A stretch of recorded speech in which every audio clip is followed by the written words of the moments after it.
Cek bismillah. Assalamualaikum warahmatullahi wabarakatuh. Waalaikumsalam Jelas nggak warahmatullahi suara saya, wabarakatuh. teman-teman? Jelas. Jelas.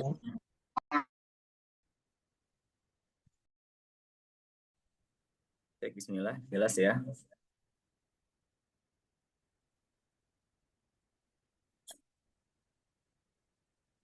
Baik, kita mulai. Bismillah. Assalamualaikum warahmatullahi wabarakatuh. Allahumma ja'alna majalisana majalis Rasulillah. Allahumma ja'alna majalisana majalis Rasulillah. Allahumma ja'alna majalisana majalis Quran. Allahumma iftah lana futuhal arifin. Allahumma inna nas'aluka ilman nafi'an wa rizqan tayyiban wa wasi'an wa amalan mutaqabbala. Allahumma anfa'na bima 'allamtana wa 'allimna ma yanfa'una. Allahumma ja'alna al-Qur'an rabi'a qulubina wa nura sudurina. Amin rabbal alamin. Teman-teman, saya cek dulu nih ya. Info dari teman-teman admin, serta yang terdaftar ada sekitar 200 peserta, teman-teman. 200 peserta. Dan saya lihat setengah dari pendaftar mahasiswa Al-Azhar di Mesir. Setengahnya lagi teman-teman yang ada di berbagai belahan dunia. Maka saya ucapkan ahlan wa sahlan marhaban bikum fi qanati tullabil ilmi asyarif insyaallah azza wa jalla. Teman-teman mungkin yang bisa open cam boleh dibuka kameranya.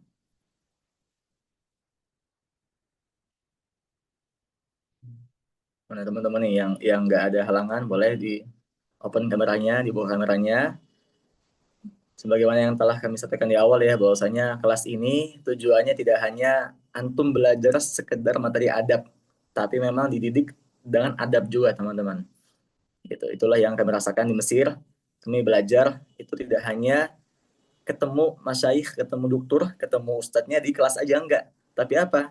Sebagaimana yang Imam Syafi'i katakan tuh, ada syaratnya tulabil ilmi. Apa itu? Suhbatu ustadzin.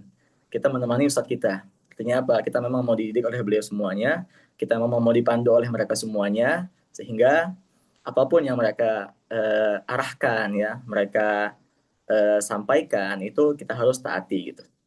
Kayak teman-teman yang belum buka kameranya, silakan di open kameranya supaya teman-teman merasa ini adalah majelis ilmu. Kita hadir majelis ilmu nih, kita nggak hanya duduk atau kita lagi nyantai di kamar, open zoom gitu kan, kita sambil tiduran mungkin kan ya, lihat zoom gitu nggak teman-teman. Kita mau belajar tentang adab qiraatil Quran. Ya, kita mau belajar tentang adabnya atau cara kita berinteraksi dengan Quran itu bagaimana sebetulnya. Teman, Bismillah, saya izin share screen ya. Bismillah, jelas ya teman-teman ya. Eh, kita buka kajian Atibian kita dengan tema kajian esensi adab. Subtemanya menyelami mukjizat dari struktur ayat Al-Quran tentang Ramadan. Kenapa di bulan puasa ini Hobi Ngaji Institut membuka program kajian adab, teman-teman? Selain untuk kita mengetahui bagaimana etika untuk baca Quran, tapi juga momen yang pas untuk kita belajar tentang adab di bulan puasa ini. Kenapa? Mungkin teman-teman semua ini ya sering mendengar istilah Al-Quran ini mukjizat Rasulullah gitu. Al-Quran adalah mukjizat. Tapi teman-teman tahu nggak yang dikatakan mukjizat itu dari segi apanya sebetulnya? Lafaznya kah? Maknanya kah? Teman-teman pernah nggak mendalami itu? Mungkin kita hanya mengetahui, oh dikatakan mukjizat karena dia memang nggak bisa dibuat oleh siapapun setelah apa namanya setelah Rasulullah gitu. Oh, Quran dikatakan mukjizat karena memang jin, orang manusia, semua makhluk Allah pun ketika berkumpul di muka bumi ini nggak akan bisa membuat yang serupa dengan Quran. Wa in kuntum fi rabbin mimma nazzalna 'ala abdina fa'tu bi mithli, nggak bisa. Makanya itu kita hanya mengetahui oh itu Quran itu adalah kalamullah yang nggak bisa dibentuk oleh manusia di muka bumi ini, bahkan jin sekalipun. Tapi tahu nggak ada lagi sebetulnya.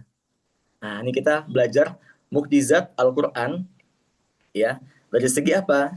Struktur atau tertib atau urutan ayat tentang puasa di Al-Quran. Mungkin teman-teman pernah ya dengar kajian tarhib Ramadan gitu kan. Apa yang dibahas? Ya ayyuhalladzina amanu kutiba alaikumus shiyamu kama kutiba 'alal ladzina min qablikum la'allakum tattaqun. Itu aja. Tapi ada nggak yang dibahas lainnya? Itu mereka hanya ngebahas maknanya ya teman-teman. Mau bahas maknanya aja. Nah, kali ini kita akan melihat nih. Ya, teman-teman tahu kan ayat berapa di tentang puasa teman-teman? Ayat ya ayyuhalladzina amanu kutiba ayat 183 Al-Baqarah ya. Teman-teman tahu di ayat ini ya atau di halaman ini atau di Al-Baqarah juz 2 ini ada berapa ayat yang ngebahas tentang puasa? 183 kan? Ya ayyuhalladzina amanu kutiba alaikumusiyam. Ya. Yang keempat, maaf, yang kedua, ayyama ma'dudat. Kapan puasa itu, Ustaz? Puasa itu harinya tertentu aja. Ayyama ma'dudat. Berarti ini ayat yang kedua yang bahas tentang puasa. Yang ketiga, apa? Syahrul Ramadan allazi unzila fil Qur'an. Berarti di bulan puasa, ya kan? Ya, Irma Rahmawati. Ya, betul. Ada berapa ayat jadinya? Ada 5 ayat, teman-teman. 5 ayat. 5 ayat, ya kan? Nah, ada 5 ayat. Teman-teman tahu, 5 ayat ini itu sesuai dengan jumlah ibadah wajib yang harus kita kerjakan setiap harinya, nggak ada konsekuensi ketika meninggalkannya, nggak ada juga apa libur, yaitu apa? Sholat wajib, fardu. Sama-sama 5 jumlahnya. Inilah letak mukjizat Al-Quran, teman-teman. Ketika bisa setiap kata, setiap huruf, setiap bentuk garis di katanya ini mengandung makna, teman-teman. Ada 5. Dan teman-teman tahu, kalau kita telusuri ya teman-teman ya. Ayat yang pertama itu ngebahas apa?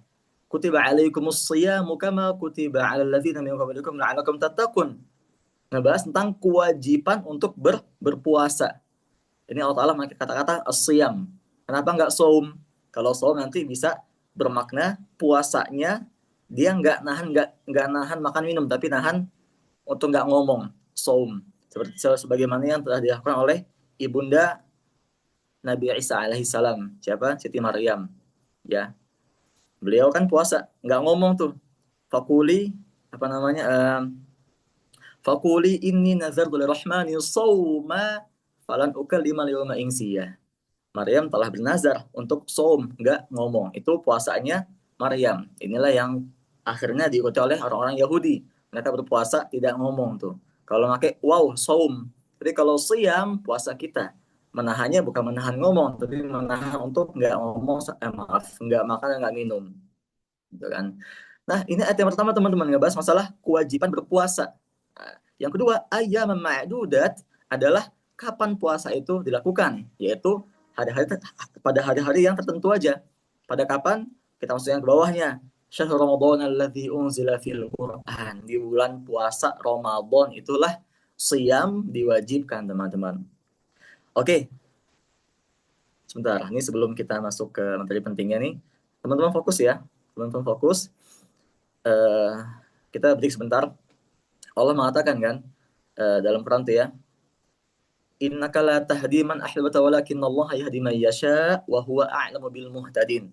Kata Allah Ta'ala, wahai Muhammad, di sini ini ya, Nabi Muhammad pengen apa ya, berusaha memberikan hidayah ya, atau mencerahkan manusia, kaumnya gitu, orang Quraisy di Mekah.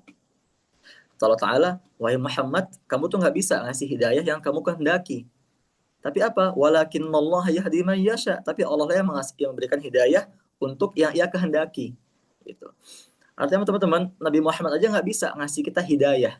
Tapi Allah lah yang memiliki wewenang khusus untuk ngasih hidayah.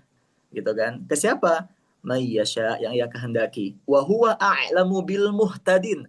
Allah itu maha mengetahui mana-mana hambanya yang pantas dikasih hidayah.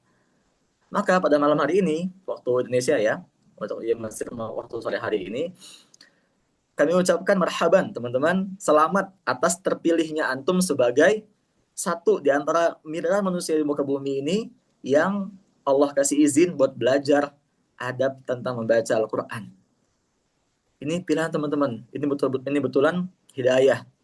Karena ketika Allah Ta'ala memilih hambanya untuk belajar kalamullah, itu bukan pilihan sembarang, tapi apa? Istofaina min ibadina. Allah kata-kata istofaina di Fatir itu ya, halaman sebelah kiri atas. Artinya apa? Ini memang Allah telah menyeleksi, oh ini si Fulan nih, kayaknya belum pas nih untuk ngaji atibian gitu. Oh ini Fulan udah pas untuk ngaji atibian. Maka apa yang harus kita respon teman-teman? Bersyukur setelah Allah pilih kita bisa belajar atibian, gitu kan? Karena kita membuka pendaftaran cuma 3 hari teman-teman ya, Ahmad Tanti ya. Masya Allah, baru 2 hari udah sampai angka 210 orang yang daftar. Itu hari ketiga kita closing tutup, kita nggak nambah lagi. Karena apa teman-teman? Tujuan kita di sini itu nggak hanya belajar adab ya, tapi apa? Dididik adab juga. Teman-teman datang tepat waktu gitu kan. Kalau nggak bisa izin kan dikasih absensi kan ya. Kalau misalkan nggak bisa lagi ya ada rekamannya gitu kan. Itu artinya teman-teman memang mau dididik oleh sistem teman-teman, sistem ya. Karena sebetulnya tujuan kita belajar itu bukan untuk apa pinter, bukan untuk apa lagi kita dapat ijazah, dapat sertifikat, enggak. Tapi untuk apa? Untuk menikmati prosesnya teman-teman. Nah, nanti ini akan berkesinambungan nih oleh ayat puasa ini. Nanti kita bahas pelan-pelan ya. Maka itu teman-teman ya yang udah bergabung mohon khudu ya. Maaf, mohon hudu, khusyuk juga. Gak, tolong ditepikan dulu barang-barang yang mengganggu belajarnya, HP kah? Gak lama kok, kita cuman 1 jam paling maksimalnya lah ya. Gak lama. Jadi teman-teman harus korbankan waktu antum 1 jam seminggu sekali teman-teman ya 60 menit untuk berapa? Untuk berapa tuh kalau misalkan dibikin menit tuh? 1 jam untuk berapa? 144 jam seminggu. Ya, betul nggak sih yang hitungnya? 24 dikali 7. 24 dikali 7. 154 jam. Antum hanya berkorban 1 jam dari 154 jam. Hanya 1 jam dalam 1 minggu untuk atibian ini teman-teman. Maka saya harapkan fokus ke saya. Saya nggak banyak bikin PowerPoint karena antum semua saya pengen fokus ke saya, bukan ke tulisannya ya. Oke, bismillah kita teruskan teman-teman ya. Nah, maka 3 ayat ini ya ayyuhalladzina amanu kutiba alaikumus shiyam ayyama ma'dudat. Yang ketiga syahr Ramadan ladzi. Ini 3 ayat ini ngebahas hukum puasa kapan? Pada siang hari, ya kan? Ya kan katanya kan ya, faman kana minkum maridun yang sakit, yang safar, maka dia berfidyah gitu kan. Nah, atau dikodok di lain hari. Nah, gitu kan. Nah, habis itu ini semuanya ngebahas hukum berpuasa di siang hari teman-teman. Nah, seakan-akan Allah pengen ngasih tahu nih di balik tertib ayatnya ya. 3 ayat awal ngebahas puasa di siang hari gitu. Masuk ke ayat yang keempat. Wa idza sa'alaka 'ibadi 'anni fa inni qarib ujibu da'watad da'i idza da'an fallastajibu li wal yu'minu bi la'allahum yarshudun. Ya, teman-teman, waktu kalau setelah pagi, siang, sore apa? Malam kan ya, maghrib kan. Nah, ayat yang keempat seakan-akan ini kan ngebahas apa nih? Kata Allah Ta'ala kan wa idza salaka ibadi anni, kalau kalian semua meminta kepadaku wahai hamba-hambaku, fa inni qarib, aku itu dekat sama kalian. Aku akan mengabulkan doa-doa kalian. Nah, teman-teman seolah-olah ayat ini tentang mustajabnya doa kita kalau kita meminta. Nah, coba teman-teman saya mau tanya, pas lagi puasa nih, ya, 1 hari puasa nih, waktu kapan yang paling mustajab untuk berdoa? Kapan? Pas buka puasa, ya kan? Lagi iftar. Buka puasa tuh kapan waktunya? Pagi kah? Siang kah? Kapan? Maghrib. Nah, seakan-akan tertib ayat ini yang 3 awal yang ngebahas hukum puasa siang hari ya, masuk ke ayat yang keempat, masuk ke maghribnya, Allah mengatakan tuh, berdoalah kalian semua, ujibu da'watad da'i idza da'an, falastajibuli li. Aku akan mengabulkannya. Sesuai dengan waktu berbuka puasa kita setelah pagi itu pagi siang sore malam masuk ke maghrib berbuka puasa ya itu kan kita doa mustajab ya pun juga sama dengan tertib ayatnya nih setelah ngebahas ayat puasa siang hari masuk ke wa idza sa'alaka ibadi tentang doa mustajab pas banget juga dia yang keempat tuh dari yang 3 ya pas banget dia sesuai dengan waktunya maghrib gitu berbuka puasa gitu. Masuk kita yang keempat teman-teman ayatnya. Apa ayat keempat? Uhilla lakum layatas siyami rafathu ila nisaikum. Nah, ini ngebahas apa nih? Ngebahas hukum ahkam puasa atau hukum puasa di malam hari. Gitu kan. Apa itu? Nah, di malam hari diperbolehkannya untuk berhubungan bagi yang telah menikah gitu kan. Artinya apa? Seakan-akan ini ayat ngebahas hukum berpuasa di malam hari. Sampai itu ya, wabtaghu ma kataballahu lakum, masuk ayat nih yang baris keempat. Wa kulu washrabu hatta yatabayyana lakumul khaytul abyadu minal khaytil aswadi minal fajr. Masuk ke sahur. Ah, ya kan? Ini kan sahur nih kan ya. Makalah kamu, minumlah kamu sampai masuknya fajar, ya subuh. Tsumma atimmus shiyama ilal lail. Masuklah kita berpuasa lagi nih pagi harinya sampai maghrib lagi, gitu. Jadi, masya Allah kan, Allah Taala itu tidak hanya memberikan makna puasa dari ayatnya aja, tapi juga dari tertib ayatnya nih, gitu. Sampai sini teman-teman paham semua ya? Yang saya bahas ya, mukjizat Al-Quran dari tertib ayatnya, ayat puasa ini teman-teman. Nah, bahkan ditutup apa nih? Penutup akhir ayat puasa di juz 2 ini. Apa kata Allah Ta'ala nih? Kadzalika yubayyinullahu ayatihi linnasi la'allahum yattaqun. Allah mengatakan, kadzalika demikianlah kami telah menjelaskan ayatihi linnas. Ayatihi, ayat-ayat kami gitu. Allah nggak mengatakan satu ayat, tapi banyak ayat.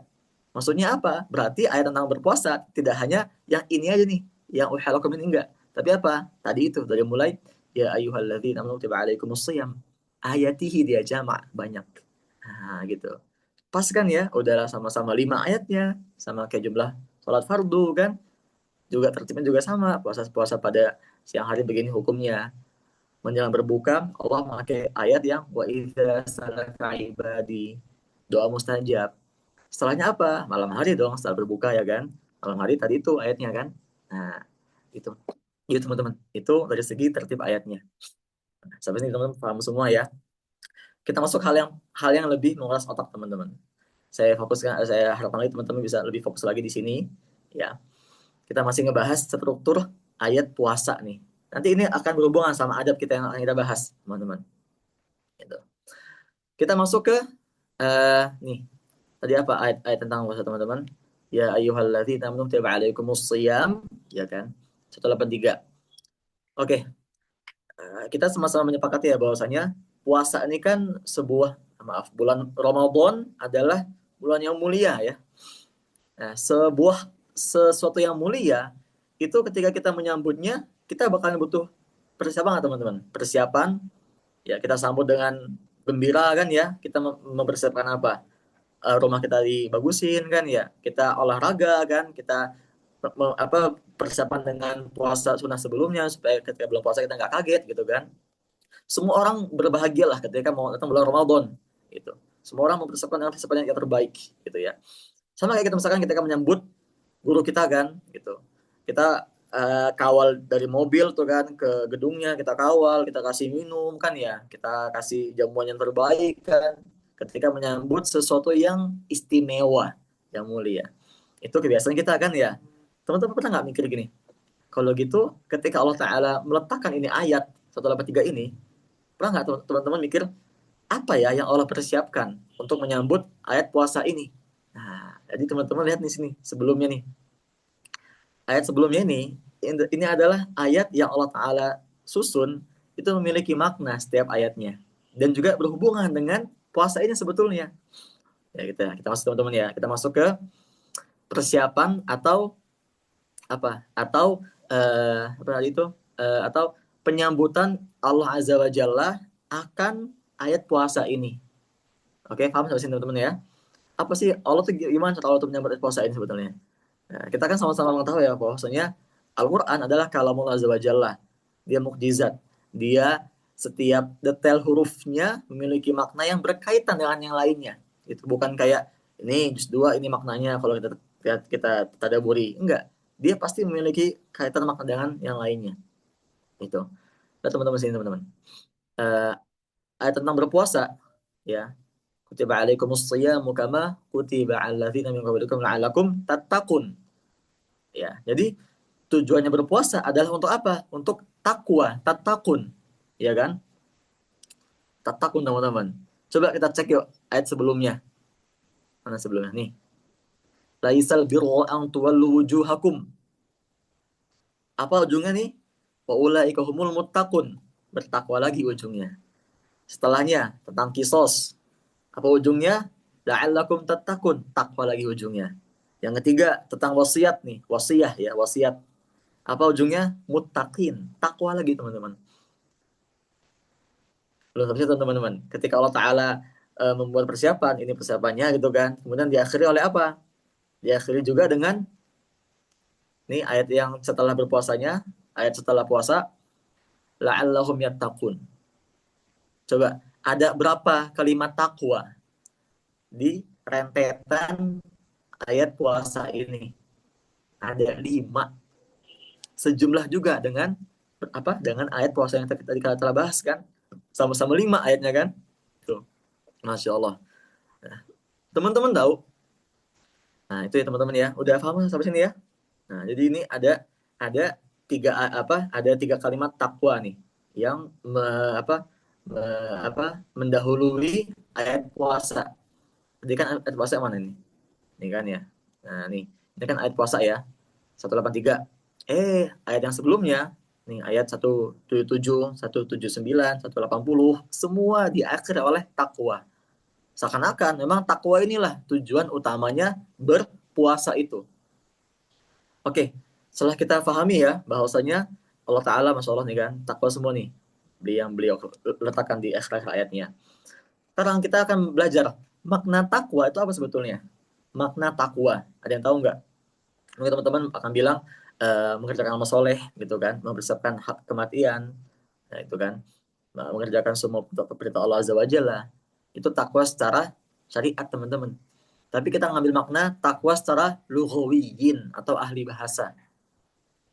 Oke, betul. Bermakna apa? Mencegah. Tahqiqul wiqayah. Mencegah.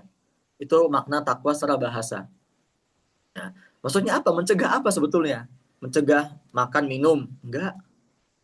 Mencegah apa teman-teman? Nih kita lihat teman-teman ya. Jadi, dalam diri manusia, itu ada 3 3 daya. Atau 3 kecenderungan. Kalau bahasa Arab tuh kayak ada 3 kuwah. Kuwah tuh kayak daya ya, daya. Satu apa? Ada kuwatul syahwaniyah, daya syahwat nafsu. Yang kedua ada al-quwatul ghadabiyah, daya emosional. Yang ketiga ada al-quwatul wahmiyah, daya khayalan teman-teman. Oke, paham teman-teman sampai sini ya? Ada 3 apa tadi? Anda bilang 3 daya yang ada di manusia itu, 3 kecenderungan. Ya, ada daya apa tadi? Daya syahwaniyah atau al-quwah asyahwaniyah, daya nafsu. Yang kedua, daya emosional. Yang ketiga, daya khayalan. Kuwah syahwaniyah, kuwah ghadabiyah, kuwah apa? Wahmiyah, khayalan. Nah, inilah yang akan kita taklukan di puasa ini. 3 daya inilah yang akan Allah Ta'ala didik dengan adanya bulan puasa ini sebetulnya. Itulah sebetulnya tujuan takwa itu. Kita maknanya secara bahasa kan tahqiqul wiqayah. Ya. Pertama, daya apa aja daya? Daya apa? Daya syahwaniyah Ilmu, atau nafsu tadi teman-teman ya. Al-quwah asyahwaniyah nafsu. Ya. Nafsunya teman-teman, lihat sini. Di sini lihat nih ya. Jadi ada nih, ini saya kasih warna biru ya. Ini bahwasanya pembahasan setiap ayat sebelum puasa ada 3 tuh. Tiga hal yang Allah Ta'ala tekankan ya sebelum Allah Ta'ala meletakkan ayat puasa di 183 itu. Ada 3 hal tadi ya. Ada daya emosional, daya nafsu, sama daya khayalan. Gitu. Pertama, masalah daya yang paling berbahaya. Teman-teman tahu nggak apa? Daya yang paling berbahaya untuk manusia. Bukan emosional. Emosi bisa direndam ya dengan minta maaf kan. Itu dengan sama-sama ikhlas gitu kan. Oh, dan juga Allah Maha Pengampun. Daya syahwat nafsu. Enggak, menikah selesai nafsu. Gitu kan. Puasa bisa mengontrol itu semua. Gitu. Apa nih yang paling berbahaya? Daya apa? Khayalan. Al-quwwah al-wahmiyah, khayalan. Itu paling berbahaya. Dan inilah yang menjadi apa? Titik Zion Israel, ya, orang Arab itu, orang-orang Yahudi Nasrani itu menyerang kita semuanya. Makanya sebetulnya apa namanya? Yang penyerangan terbahaya itu bukan dengan senjata, tapi dengan apa? Dengan ini, handphone, teman-teman. Dari dengan inilah mereka semua menyerang kita. Dengan inilah juga lah kita hidup dengan khayalan. Ya enggak? Kita kayak menghayalkan kita pengen A, B, C, D, tapi kita nggak punya step-stepnya, langkah-langkahnya gitu. Padahal apa? Kalau kita banyak menghayal gitu, oh saya pengen jadi presiden, tapi saya nggak kuliah, mas-malasan kan, gitu. Saya nggak mengetahui ilmu kepemimpinan, gitu. Ini salah semua sini. Makanya ini yang paling daya atau kecenderungan kemampuan kita yang paling berbahaya, yaitu apa? Daya khayalan. Kita hanya menghayal, menghayal, menghayal gitu kan. Kita overthinking lah istilahnya kan. Itu padahal apa? Padahal itu semua salah gitu. Harusnya apa? Kita ketika berhayal, kita bikin juga step langkah-langkahnya, caranya, jalan teman-teman.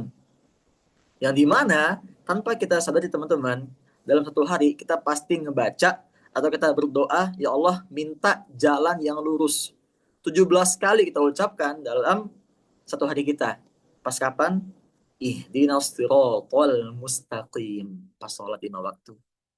Kita minta Allah jalan, ya Allah. Karena kenapa teman-teman? Karena kan ya Allah, tolong jauhilah aku ya Allah dari daya khayalan ini ya Allah. Itu. Aku nggak pengen ya Allah banyak berhal tapi nggak ada step langkah-langkahnya. Tuh, teman-teman. Ya kan? Bahkan Allah Taala pakai serotonya tuh apa alifnya pendek dia. Nah, itu kita nggak bahas itu lah. Itu namanya i'jaz rasul musmani. Tapi kita bahas itu. Oke, berarti apa nih? Daya yang paling berbahaya di manusia adalah al-quwwah al-wahmiyah, daya khayalan. Dan daya itu bisa diatasi oleh apa? Bisa diatasi oleh yang pertama nih, laisal birru an tuwallu wujuhakum. Ya, yang namanya kebaikan, biro itu bukan kita mengatakan, wah saya udah A B C gitu, wah saya udah menolong A B C gitu kan, saya ngerasa hebat lah, enggak. Tapi apa? Walakin al birru man amana billah wal yawmil akhir. Yang dikatakan kebaikan yang hakiki adalah beriman ke Allah Azza wa Jalla. Beriman ke Allah Azza wa Jalla. Teman-teman tahu, inilah ayat yang bisa mengobati daya khayalan kita. Kenapa anak katakan bisa? Karena memang sesuai dengan hadis Nabi gitu.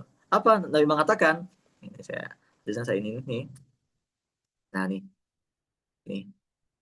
Teman-teman ketika misalkan melakukan sebuah hal gitu ya. Misalkan hal yang baik gitu. Hal yang baik kan. Itu teman-teman setelah melakukan itu jangan lagi diingat-ingat gitu loh. Wah, saya udah sedekahnya gitu sekian sekian juta gitu kan. Jangan. Biarkanlah itu biarkanlah itu Allah yang menilai gitu. Atau teman-teman ketika misalkan melakukan sebuah kejahatan kan, teman-teman jangan kira, aduh saya setelah ini apa namanya bakalan susah payah nih gitu. Kayak misalnya kita kayak melakukan kesalahan dikit ya, kita kayak mikir, aduh ini setelah ini bakalan ini nih. Padahal itu semua kembali ke Allah Azza wa Jalla yang akan menentukannya. Itu bukan sama sekali ranah untuk kita berpikir, overthinking enggak. Makanya di sini kan Nabi mengatakan kan, ta'lam annama asabaka lam yakun liyukhti'ak gitu. Apa yang kamu kerjakan itu nggak akan juga bisa membahayakan kamu. Wa annama akhta'aka wa annama akhta'aka lam yakun liyusibak gitu. Dan yang kamu kerjakan juga semua kesalahan kamu itu nggak ada kok yang insya Allah bakalan menimpa kamu. Karena kenapa? Itu semua haknya Allah Ta'ala gitu. Bukan hak kita untuk berpikir. Makanya itulah tujuan ini ayat, beriman kepada Allah Ta'ala itulah kebaikan, kebenaran yang hakiki. Itu teman-teman. Nah, itu yang pertama ya, itu kan. Cara mengobati daya apa namanya khayalan. Kita banyak berkhayal kan. Yang kedua, puasa itu kan tadi apa? Tadi tiga tuh ya, tiga tahqiqul wiqayah. Ya, tujuannya adalah takwa dan takwa untuk menjaga gitu. Untuk menjaga. Yang kedua, menjaga dari apa? Dari daya emosional atau al-quwwah al-ghadabiyah. Daya emosional itu juga di sini dibahas sama Allah Ta'ala nih. Setelah Allah Ta'ala menjelaskan tentang kebaikan hakiki, ya, masuk kita ke cara mengobati daya emosional dengan apa? Nih Allah mengatakan, kutiba alaikumul qisasu fil qatlah. Yang membunuh maka dikisos wajib. Semua kejahatan itu ada kisosnya teman-teman. gitu kan. Nah, kenapa Allah Ta'ala mengatakan kisos di sebelum puasa nih gitu? Seakan-akan, teman-teman, seakan-akan ya kisosnya, kalau kata guru kami mengatakan gini, apa namanya, as-siyam itu kisosun lil lirwuh gitu. Wal apa nih? Wal apa namanya? Wal kisos ya itu maaf. As-siyam hayatun lil arwah. Wal kisos hayatun lil ajsad. Seakan-akan teman-teman, kalau misalkan kita tahu nih kalau kita bakalan dibunuh setelah membunuh, ada nggak teman-teman yang bunuh di muka bumi ini? Nggak ada pembunuh di muka bumi ini. Gitu. Makanya seakan-akan kalau kita mengetahui bahwasanya setiap kejahatan itu ada balasannya, kita nggak akan lagi melakukan kejahatan, iya kan? Berarti apa? Kalau kita mengetahui tentang kisos, gitu kan? Artinya apa namanya? Kita nggak akan melakukan sebuah kejahatan, gitu. Coba ketika misalkan kita dicaci maki kan ya, diledek, dibully gitu ya, atau kita dipukul kan, apa respon teman-teman pertama kali? Respon manusia normal ketika diledekin. Dia pasti membuli balik kan. Ketika dipukul, dia pasti memukul balik tuh. Iya kan? Itu responnya manusia murni teman-teman. Manusia yang normal gitu. Dipukul, dipukul lagi kan? Gitu kan ya? Iya kan? Tapi ketika kita lagi berpuasa, itu apakah boleh dipukul, kita mukul lagi gitu? Boleh nggak teman-teman? Apa kata Allah, kata Rasulullah nih dalam hadisnya dikatakan nih, nah, itu idza kana yawmu shawmi ahadikum fala yarfuth wala yaskhab fa in sabbahu ahadun aw qatalahu falyakul. Coba ketika misalnya kita dipukul kan, dicaci maki kan, itu pas lagi puasa kita ngapain? Apa kita membalasnya? Enggak. Tapi apa kata Rasulullah? Falyakul inni shaim. Saya berpuasa. Maksudnya apa? Puasa inilah yang menjaga ruh kita nih, hati kita supaya kita enggak mudah emosi gitu. Karena kita udah 11 bulan tuh kita menjadi manusia normal kan. Dipukul ya kita pas dipukul kita mukul balik kan ya. Maka puasa inilah seakan-akan kisos bagi diri kita nih gitu. Yang mungkin kita bagi emosional kita gitu teman-teman. Sama juga nih di akhir sama takun juga. Sama kok tujuannya nih. Gitu. Yang ketiga, hal yang harus kita jaga ketika berpuasa itu apa? Allah pakai bahasa al-wasiyah sini. Ya. Al-wasiyatu lil walidaini haqqan 'alal muttaqin. Nah, sama juga nih. Berarti apa tadi yang sisanya? Tadi kan udah ya, daya emosional diatasi oleh kita mengetahui tentang kisos kan. Daya syahwat, maaf, daya khayalan itu diatasi oleh kita mengetahui apa tadi? Bagaimana kepada Allah kan. Kita pastikan semuanya ke Allah gitu. Yang ketiga adalah permasalahan manusia yaitu daya nafsu, syahwat. Ya, teman-teman ketika mengatakan syahwat, nafsu itu tidak semata-mata tentang lawan jenis ya, enggak. Ada satu hal yang ini apa namanya? Manusia itu dominan akan kepadanya. Manusia yang memiliki apa namanya? Memiliki nafsu ke lawan jenis ataupun nauzubillah misalkan ya, ke sesama jenis. Pasti satu hal ini orang-orang semua punya nih, gitu. Apa ya teman-teman? Syahwat nafsu akan uang, akan harta. Karena kenapa Allah Azza wa Jalla nih nanti di sebelumnya nih, di ayat sebelumnya setelah mengatakan walakinnal birra man amana billahi wal yawmil akhir wal malaikah wal kitab wan nabiyyin wa atal mala ala, apa Allah mengatakan nih? Hubbihi. Kenapa Allah pakai bahasa apa menyertakan kalimat hubbih atau cinta di setelahnya mal harta? Karena memang sesuatu yang paling lekat dengan kecintaan adalah harta gitu. Nah, maka di ayat wasiat ini kita seakan-akan Allah Ta'ala didik nih dengan puasa ini gitu. Ya, masalah harta, kita makanya kan banyak yang sedekah ya di bulan puasa kan gitu. Karena teman-teman di balik kata wasiat ini adalah kita ketika misalkan nulis wasiat, itu kan kita nulis wasiat kita atau harta warisan kita ya untuk anak-anak kita kan, untuk family kita. Nah, seakan-akan kita emang merelakan nafsu harta kita untuk para pewaris kita gitu. Dan ini juga apa tujuannya? Untuk mutakin, untuk takwa lagi gitu. Jadi semua ini adalah apa namanya adalah satu tujuan dengan berpuasa gitu. Tiga hal ini. Kita nggak usah jauh-jauh kalau mau mengetahui apa aja sih yang tujuan kita berpuasa itu sebetulnya. Ya ini teman-teman. Gitu. Dan teman-teman tahu, belum sampai situ teman-teman. Di sini nih, di ayat tentang tentang wasiat ya, tentang warisan, itu Allah mengatakan nih, "Faman baddalahu ba'da ma sami'ahu fa innama itsmuhu 'alal ladzina yubaddilunah." Gitu. Orang yang dikasih wasiat harus mengerjakan wasiatnya, ya kan? Kalau misalkan dia nggak mengerjakan wasiatnya, dikatakan dia telah zolim tuh. Nah, kata zolim ya, atau dia nggak amanah, ya, itu kalau dalam bahasa Arab namanya zur.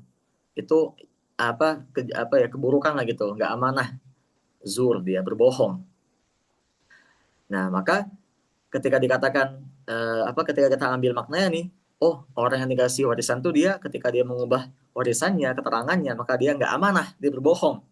Makanya adalah qaulaz zur, perkataan yang berbohong nih, perkataan dia nggak amanah nih gitu. Nah, ini masih sebelum puasa kan?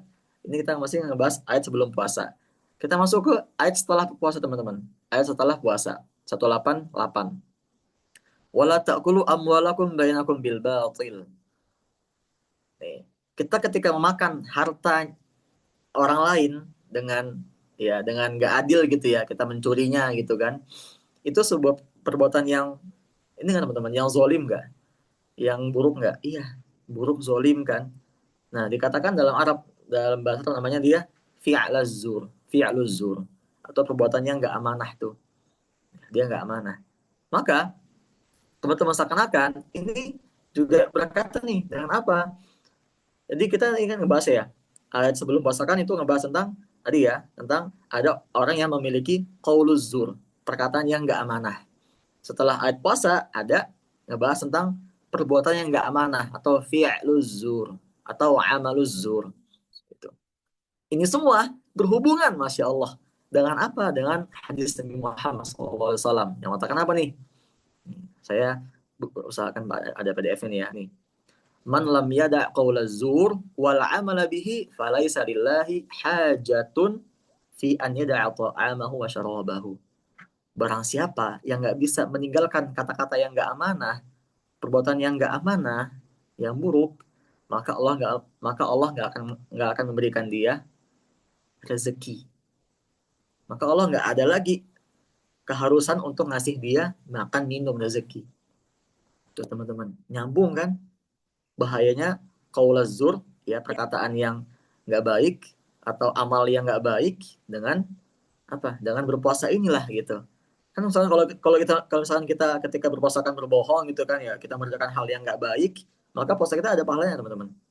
Falaisa lillahi hajatun an fi an yada'a ta'ama wa syarabahu. Nggak ada lagi nilainya puasa kita, hanya untuk mengangkat kewajiban aja. Nyambung semua sini. Inilah yang dikatakan mukjizatnya Al-Qur'an. Nyambung semua dengan hadis Nabi Muhammad SAW, gitu kan. Nah, teman-teman, di akhir ketika kita udah mengetahui kan bahwasanya tadi ya, puasa itu mencegah tiga hal itu kan, ya, daya emosional, daya nafsu syahwat, yang ketiga yang paling berbahaya adalah daya khayalan gitu. Gitu. Dan juga eh, apa namanya eh, eh, jadi teman-teman paham sampai sini ya gitu. Dan juga mungkin teman-teman tahu kan yang ayat tentang eh, tentang hukuman bagi yang membunuh sembarangan, ya kan? Itu adalah apa? Tahqiq raqabah. Itu kita membebaskan hamba sahaya. Itu nanti lengkapnya ada di fikih ya. Tapi di sini saya mau mengatakan bahwasanya setiap hukuman bagi kejahatan itu mayoritasnya adalah membebaskan Membebaskan hamba sahaya, tahqiq raqabah gitu. Nah, kalau misalkan kita nggak bisa membebaskan hamba sahaya, budak, apalagi hukumannya? Siyam syahroini mutatabi'aini salah satu ayam. Kayak misalnya kita apa umroh kan, kita kena dam tuh, kita nggak bisa nyembelih kambing, kita nggak bisa ngasih makan orang miskin, maka apa hukumannya? Puasa lagi, ya kan? Apalagi itu teman-teman, haji kan juga sama, haji kan ya, kita nggak bisa menunaikan ininya gitu kan, kita kena dam, kita nggak bisa nyembelih kambing, ngasih makan orang miskin, kalau kita puasa. Kenapa Allah Ta'ala ini seakan-akan ngasih hukuman ke kita yang ada ini ya, ada uzur untuk nggak menunaikannya gitu ya, atau kita lalai, bahkan kayak membunuh dengan sengaja ya, itu selalu ujungnya adalah puasa itu hukumannya, konsekuensinya. Teman-teman tahu puasa ini itu selain Allah Ta'ala jadikan sebagai eh, jalan terakhir untuk kita menerima hukuman ya, karena kita salah gitu kan. Kenapa teman-teman tahu nggak? Karena memang gini, seakan-akan Allah pengen mengatakan nih bahwasanya kalau kamu nggak bisa A B C D, udah kamu coba bebaskan diri kamu ya, bersihkan diri kamu ya, dengan berpuasalah kamu. Artinya apa nih? Saat puasa, teman-teman tuh harus bisa yang namanya apa? Apa namanya? eh Melakukan hal-hal yang memang kita sebelumnya tuh nggak bisa kerjakan gitu, teman-teman. Kayak misalkan ya, kita berpuasa nih, ya kan? Kita daftar kelas ngaji gitu. Kita ini biasanya, oh ini kelas nih gratis nih gitu, kita mau ikutan lah. Tapi saya nggak bisa padahal saya di jam segitu, di hari itu saya nggak bisa tuh. Ya, maka teman-teman harus bisa menahan diri untuk nggak daftar. Karena ketika antum telah sepakat untuk belajar satu ilmu gitu, harus iltizam dengannya. Jangan kita mau A, kita ke A gitu. Wah, ada B nih gitu. Kita ke B lagi gitu. Karena kan teman-teman, kalau misalkan kita tidak iltizam ya, kita nggak istiqomah di satu jalan, di satu firman gitu. Itu nanti yang lainnya malah nggak ada manfaatnya. Karena ada satu ibarah ya, mengatakan apa? Al-multafit la yasil. Orang-orang yang dia tuh banyak menoleh kiri kanan belakang, dia nggak akan la yasil, akan nyampe ke tujuannya. Nah, puasa inilah jadi wadah kita untuk kita mencari diri kita. Oh, saya selama ini hadir kajian online ini suka telat nih gitu. Maka ketika puasa ini harus tepat waktu. Jam 9 pas saya hadir. Atau jam 9:15 lah. Nanti kita sama-sama sepakati ya. Kalau teman-teman semua jam segitu masih terawih gitu ya. Atau masih jalan pulang terawih. Bisa kita undur ke jam 9:15 gitu. Itu dia untuk mukaddimah adab pada pertemuan malam hari ini teman-teman. Dan ini nyambung nih ke materi yang akan kita bahas setelah ini teman-teman. Ada yang tahu apa kita akan bahas apa setelah ini? Ya sesuai dengan pamfletnya ya, Atibian gitu. Atibian ini ngebahas tentang apa? Tentang adab-adab hamalatil Quran. Nah, coba saya akan tentu share dulu screen bukunya. Kita malam ini belum masuk ke teman-teman, belum masuk ke inti bukunya enggak. Kita baru mukadimah aja. Karena mukadimah yang penting teman-teman. Nah, kita ngebahas Atibian nih. Setelah antum semua pahami sistem kelas kita ya. Jadi teman-teman harus sama-sama apa namanya? Sama-sama dipahami ya. Bahwasanya kita tujuan kita ada di kelas ini tidak hanya belajar materi semata, tapi juga apa? Tapi juga eh, untuk didik tentang adab. Teman-teman absen di grup absen gitu. Datang jam 9 pas, jam 9 pas datangnya jangan telat gitu ya. Setelah kajian yang belum absen, absen lagi kan, atau misalkan yang belum datang izin gitu. Atibian fi adabi hamlatil Quran. Atibian. Teman-teman ada yang masih ada yang hafal Quran sini? Coba cari satu ayat yang dia ada kata-kata atibiannya. Dan tahu nggak? Tibial. Apa? Ada di Quran tuh, tibian dikatakan.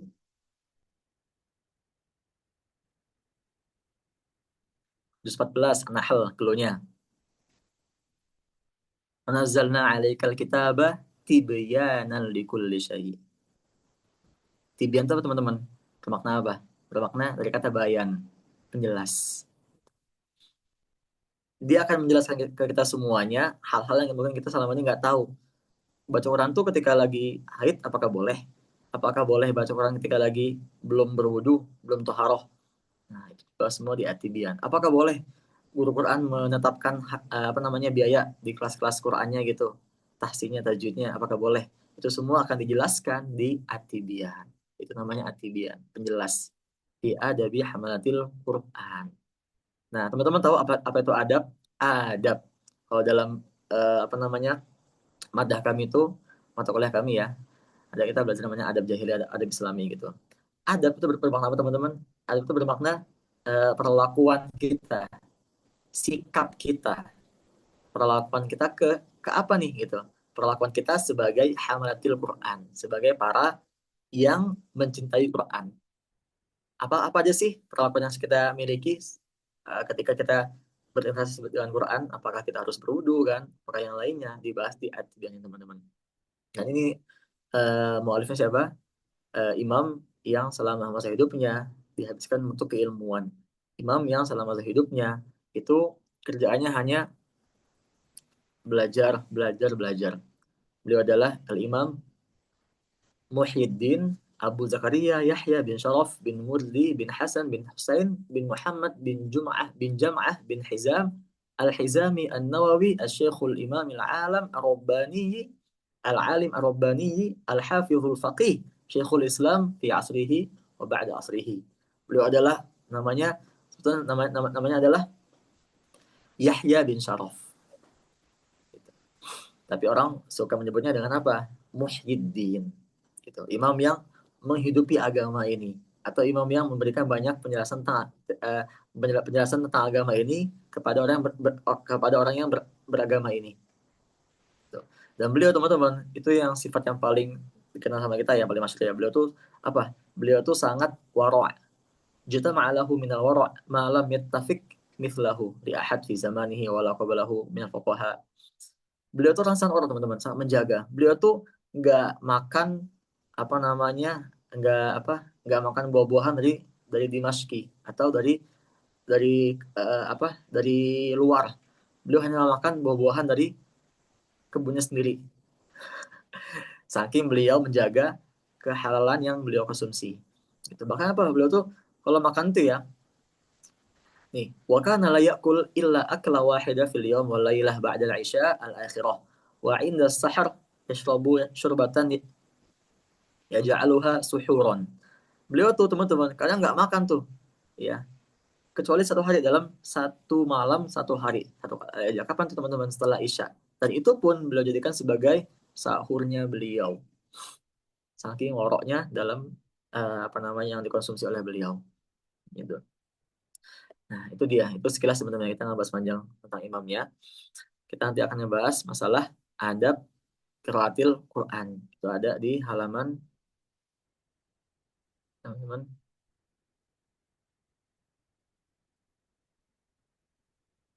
Hmm, oke. Coba ada yang itu udah nemu adabnya. Nah, ini nih, ada nih.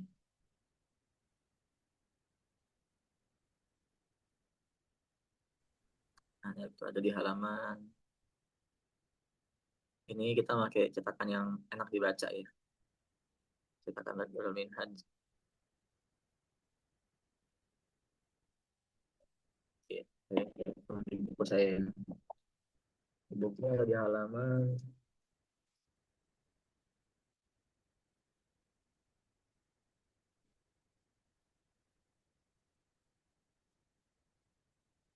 Tuh, kita lihat di ini.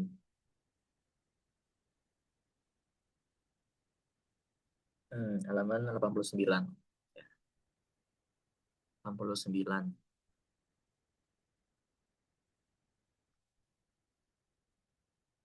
Nah, nih. Bab adabil qiraah wa huwa mu'zamul kitab wa maqsuduh. Kenapa Imam Nawawi mengatakan bab ini, bab adab dalam baca Quran, itu dia mu'zamul kitab wa maqsuduh. Ini bab yang paling agung di kitab ini, yang paling mulia, dan inilah tujuan kitab ini dibentuk, yaitu tentang adab baca Quran. Teman-teman pahami, Quran maknanya adalah kalamullah azza wa jalla, ya.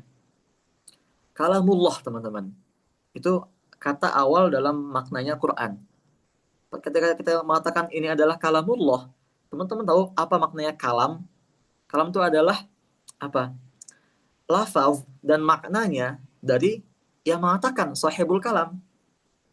Gitu. Makanya kan Quran dikatakan kalamullah karena dia lafaz dan maknanya dari Allah langsung lah yang menurunkan.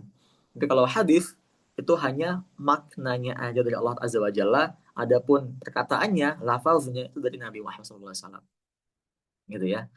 Nah, ketika kita membaca Quran, tilawah Quran ya, itu sama saja kita misalkan kita ngebaca apa? Kita ngebaca kalamnya Tuhan semesta alam. Kalamnya Rob Tuhan yang memberikan kita banyak nikmat di muka bumi ini. Bahkan ketika kita misalkan ada satu bagian dari tubuh kita yang Allah Ta'ala cabut nikmatnya, kita akan bisa hidup teman-teman. Nafas Allah Ta'ala kasih kita gratis kan. Semuanya kita dikasih oleh Rabbul Alamin, Tuhan semesta alam ini. Cuma-cuma nggak bayar teman-teman. Bahkan beliau adalah Tuhan kita adalah Allah Azza wa Jalla, Tuhan yang menyayangi semuanya. Orang kafir juga beliau sayangi semuanya. Beliau nggak pilih kasih di dunia ini teman-teman ya, di dunia ini. Gitu. Nah, kita itu ngebaca kalamnya, perkataan Allah Azza wa Jalla. Bahkan kata ulama dikatakan seakan-akan kita lagi berbicara dengan Allah Rabbul Alamin. Kalau kita mengetahuinya semua, wah saya mau baca Quran nih. Saya akan berbicara, akan berinteraksi, akan berduaan dengan Tuhan semesta alam. Maka apakah adab yang harus saya jaga ketika mau baca Quran? Itu kita bahas insya Allah di pertemuan Sabtu depan. Allah Ta'ala alam bisawab. Kurang lebih saya mohon maaf. Ya, apabila ada salah kata, mohon maaf. Salah ucapan, perbuatan juga. Saya cukupkan untuk pembukaan kita kali ini dengan lafaz hamdalah minal alamin dan doa qatul majelis subhanallah. Kita besok insyaallah akan masuk ke bab ininya istihbab siwak. Ya, nanti ada lagi masalah ini. Ada bab tentang apa hukum hukum baca Quran untuk yang belum bersuci. Kita akan bahas teman-teman di pertemuan Sabtu depan ya. Tanggal berapa? Tanggal 7 berarti ya. Semoga Allah Ta'ala memudahkan kita semua. Teman-teman yang tadi belum paham yang kami jelaskan di awal tentang pembukaan kita kajian dengan mengupas tertib ya, mukjizat tertib ayat siang berpuasa, boleh tanyakan di grup WhatsApp teman-teman ya, di grup WhatsApp. Itu aja dari saya kembalikan lagi pada MC. Baik, jazakumullah khairan kasiron Ustadz Zakil Faruk atas pemaparan materi yang telah disampaikan. Apakah Ustadz Zaki berkenan memberikan 2 pertanyaan? Mungkin barangkali teman-teman ingin bertanya. Boleh. Silakan teman-teman yang mau bertanya. Yang Baik, tadi belum paham, ya, yang belum paham karena dia masuk di pertengahan jalan, wajar.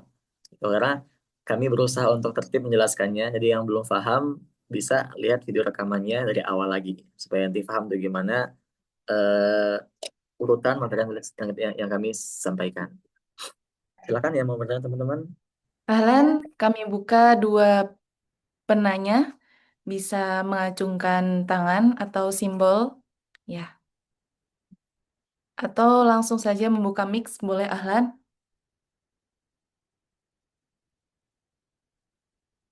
Apa aja boleh. Atau tadi ada yang belum difahami atau ingin lebih ditanyakan biar lebih paham lagi, silakan boleh sekali.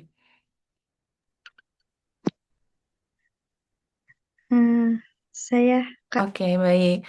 Kepada Kak Novianti Anggra Anggre Anggraini. Ya. Baik, silahkan ahlan kepada Kak Novianti. Assalamualaikum warahmatullahi wabarakatuh. Waalaikumsalam. Afwan Ustadz, izin bertanya. Eh, Tadi sebelumnya Ustadz menjelaskan di awal tentang hidayah. Hidayah itu kan dari Allah langsung. Lalu apa perbedaan hidayah dengan taufik? Apakah sama, hanya berbeda istilah, apa memang ada perbedaannya gitu? Karena masih belum Teman-teman. belum mengerti antara hidayah dan taufik. Terima kasih. Wassalamualaikum warahmatullahi wabarakatuh. Waalaikumsalam warahmatullahi wabarakatuh. Baik, bisa langsung dijawab dengan Ustaz Satu Zaki. lagi tadi, satu lagi aja. Ada lagi yang mau nanya?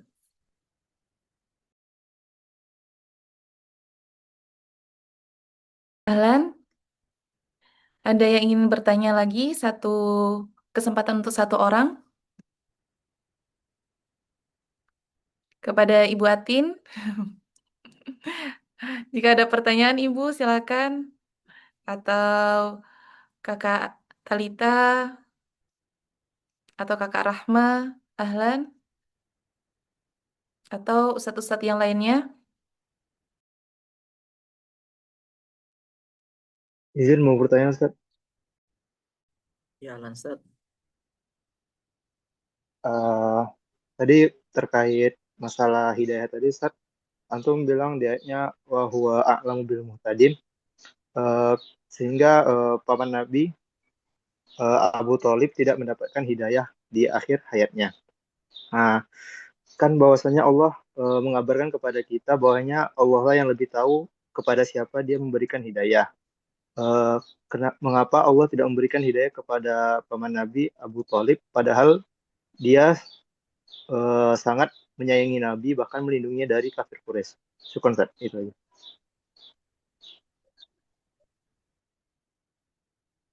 Sama Bismillah ya. Jadi saya jawab dulu ya dari Kak Novianti Anggreni ya dia. Hidayah sama taufik. Ini teman-teman. Kalau ini sama-sama ya, sama-sama hal yang Allah Ta'ala berikan ke hamba yang ia kehendaki.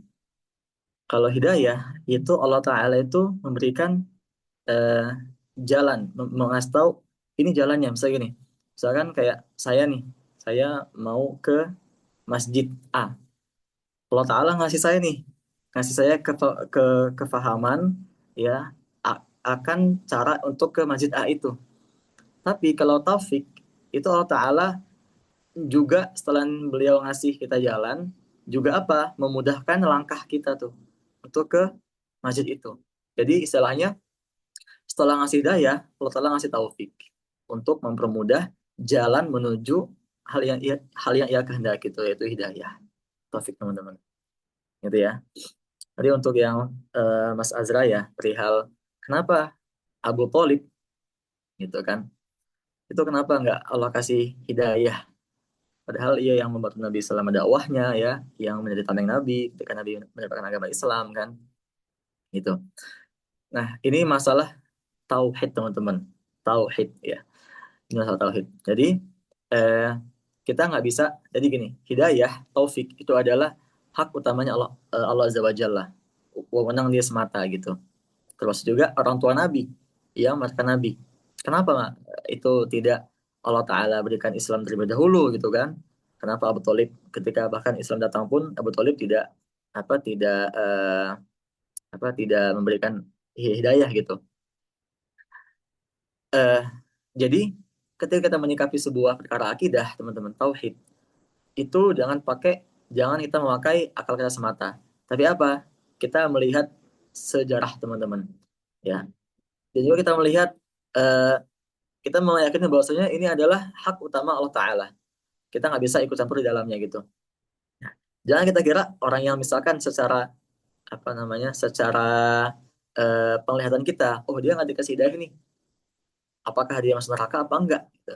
Jangan, kita nggak boleh menghukumi teman-teman. Karena ada istilah kayak kita itu hamba, bukan merob. Dan yang memiliki hak untuk menghukumi adalah Tuhan. Kayak misalkan, oh dia nggak dikasih hidayah nih, pasti dia nggak masuk surga nih gitu ya, masuk neraka nih. Enggak, gitu. Janganlah kita berpikir untuk menghukumi. Kita cukup mengetahui aja, oh dia nggak Allah Ta'ala kasih hidayah nih. Gitu. Berarti apa? Ada alasan tersembunyi akan hal itu. Gitu. Dan eh, saya baru kemarin tuh sempat tuh mau datang kajian tentang apa namanya, tentang akhlak tauhid, tentang itu family Nabi, ayahnya kan, ibunya kan, apakah di neraka atau di surga itu. Dan jawabannya adalah di surga. Cuman saya belum belum memahami dengan detail tuh kenapa dikatakan di surga. Yang saya pahami adalah kerangka berpikir guru kami bahwasanya kita jangan menghukumi sesuatu dan itu adalah haknya Allah Azza wa Jalla semata. Kita hanya bisa melihat bahwasanya segala ketetapan Allah Taala itu adalah baik. Nah, kita nggak mengetahui wallahu ya'lam. Makanya Allah bilang kan ya, eh, asa an syai'an wa khatalakum wa asa an tuhibbu syai'an wa khatalakum wallahu ya'lamu wa la ta'lamun. Barangkali kita mengatakan itu mengira itu adalah hal yang nggak baik, tapi adalah baik buat kita. Barangkali kita mengira hal itu nggak baik buat kita, padahal itu nggak baik buat kita. Wallahu ya'lam wa antum la ta'lamun. Itu adalah jalan terakhir, jalan apa ya? Jalan cari amannya lah untuk kita bisa menjaga agar pikiran kita ya atau eh, apa argumen kita tidak menyelisihi hukum Allah Azza wa Jalla, yaitu menghukumi. Itu menurut saya.